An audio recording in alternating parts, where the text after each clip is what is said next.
Sí quería decir, bueno, con usted, ¿no? Y hablo desde el punto de vista de consejera, ¿no? En su legislatura ha sido un periodo bastante corto, ¿no? De un año, pero sí es cierto que coincide con el boom, ¿no? Llega la ley de dependencia, nada fácil y de mucha envergadura. Y sí es cierto que coincidentemente también, desde el 2007 al 2014, coincide que esta comunidad autónoma se convierte en la primera que llama la atención por el número de consejeras de servicios sociales o de bienestar social, que se ha llamado en otras ocasiones, que tuvo, ¿no? Que venía la media, se hablaba, me acuerdo de noticias, de una por año, ¿no? Era como, y que justamente coincidía en todo este, pues de empezar con la gestión de la ley de dependencia.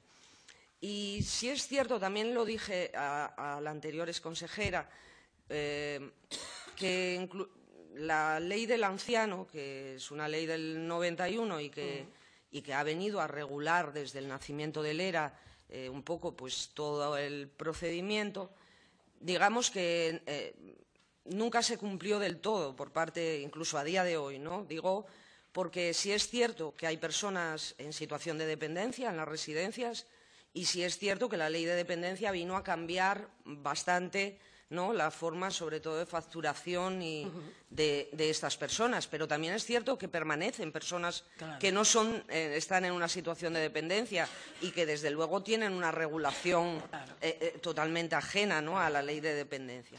Y, bueno, pues hablaba usted que yo recuerdo muy bien la Carta de Derechos y Deberes de los usuarios, que no dejaba de ser también una regulación un poco de normas de convivencia muy necesarios, los programas que mencionaba también, sobre todo en aquel momento en el que sí se necesitaban pues muchas hojas de ruta, ¿no? para aquello que se planteaba como tan novedoso. Pero sí es cierto, y también hay que poner en rigor, que digamos que se inician un poco, con la ley de dependencia, se inician también los errores en la gestión que luego también se arrastran a lo largo del resto de años en sucesivas legislaturas. Y le quería decir, quería enfocarlo en una deficiencia, porque sí es cierto que se habla mucho de la financiación y absolutamente necesaria, porque si no sería imposible, pero sí es verdad también que estábamos en una época en la que podíamos llamar de vacas gordas. Quiero decir, la verdad que para la dependencia la financiación no era todo lo que se deseaba, ni muchísimo menos, pero bueno, la administración pública en ese momento no iba mal. Y sí pasaba también que a la vez pues íbamos creciendo plazas, construíamos nuevas residencias, se abría un abanico, lo que usted apuntaba, de los centros de día, se abrían otros recursos.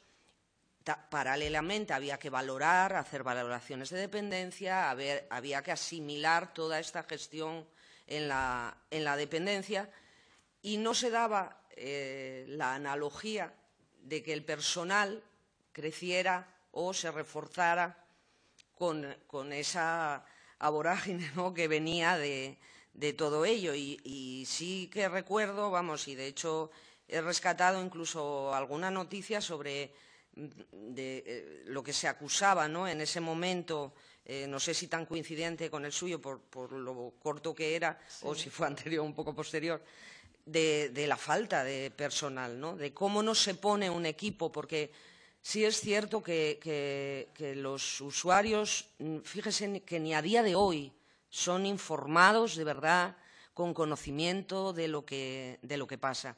Y en aquella época se colgaba en un tablón de anuncios el BOPA con el precio público, en un tablón de anuncios de un comedor de una residencia. Que nadie miraba, pero vamos, entre las felicitaciones de Navidad se colocaba el precio público del centro en un BOPA.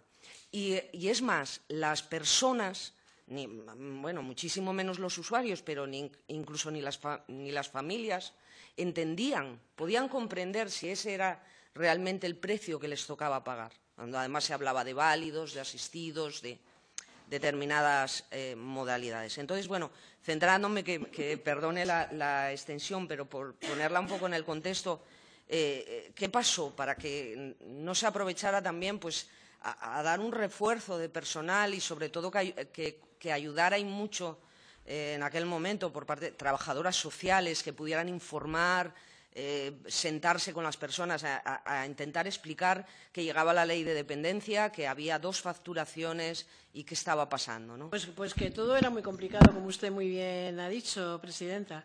Era muy complicado porque era urgente poner en marcha la ley, porque estaba desde enero, se supone que en funcionamiento. Las personas tenían mucha expectativa de que con esta ley iba a cambiar mucho y a mejor su situación, que además tenían un derecho, pero al mismo tiempo, por parte de las administraciones, había que trabajar en muchas líneas, ¿no?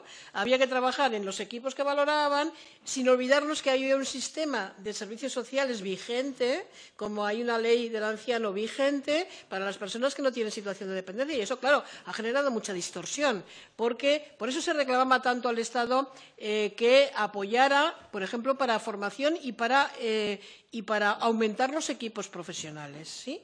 Y ahí es donde este nivel acordado era como el llamado a reforzar a la Administración para poder hacerlo. Porque, sin duda, atender a las personas pasa por que los profesionales estén bien atendidos también, cuidar también a los profesionales, ¿no? Y dar formación a los profesionales. Y en ese sentido yo creo que desde nosotros, yo creo que ya lo he dicho, intentábamos estar muy cerca de los profesionales, trabajar con ellos, con muchos grupos, generábamos grupos para mejorar la situación y yo creo que fue muy rico y muy interesante este trabajo con los profesionales. He nombrado las guías de buenas prácticas que se hicieron en colaboración con los profesionales y que son un referente, siguen siendo un referente y se hicieron pues para ya cuando yo ya no estaba, se terminó cuando yo ya no estaba, pero realmente fue muy interesante.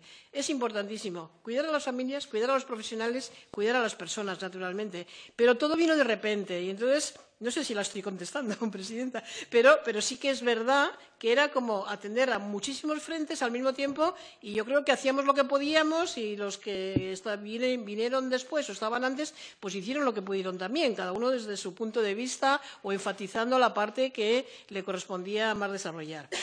Desde luego, para el tiempo que estuve yo en Asturias, tanto como directora general como consejera, los profesionales eran sagrados y era un trabajo como que hay que estar muy cerca de ellos y trabajar con ellos, formándoles, pero también dándoles participación, ¿no? Y ahora después, en el Inserso también, el tiempo que estuve, y el tiempo que estuve antes de técnica, trabajar mucho con los profesionales, en la Sociedad Española de Geriatría que también estuve, mucho con grupos de profesionales y, en general, son el puntal. Y el cambio hacia el modelo que estamos intentando hacer ahora, a través también de la Fundación, del cambio de modelo hacia la atención centrada a la persona, pivotan los profesionales. Y si los profesionales no son suficientes y no tienen formación, es muy difícil. Pero vamos, que es como un momento muy crítico, tanto en aquel entonces como todavía hoy, para avanzar en este cambio de modelo, en poner los servicios sociales a la misma altura que la sanidad o que la educación, y eso seguramente todavía nos quedará mucho, pero hay que seguir trabajando. Pues, hombre, a medida que pasan los años, digamos que tienen menos justificación, ¿no? Quizá en el inicio, digamos que tiene un poco más de amparo, pues que desde luego era todo un sistema de la dependencia que iba más allá incluso de las plazas residenciales y que desde luego que no era fácil, pero sí es cierto que de alguna manera, en mi opinión, sí que digamos que fue siembra de los errores o de inercias, sobre todo en el ámbito burocrático, que luego en ningún momento, incluso hasta recientemente, a día de hoy, prácticamente no nos hemos descolgado de ahí, no hemos apostado por más información, por las cuentas más claras, en una palabra. Pero bueno, no le voy a hacer más preguntas. Muchísimas gracias.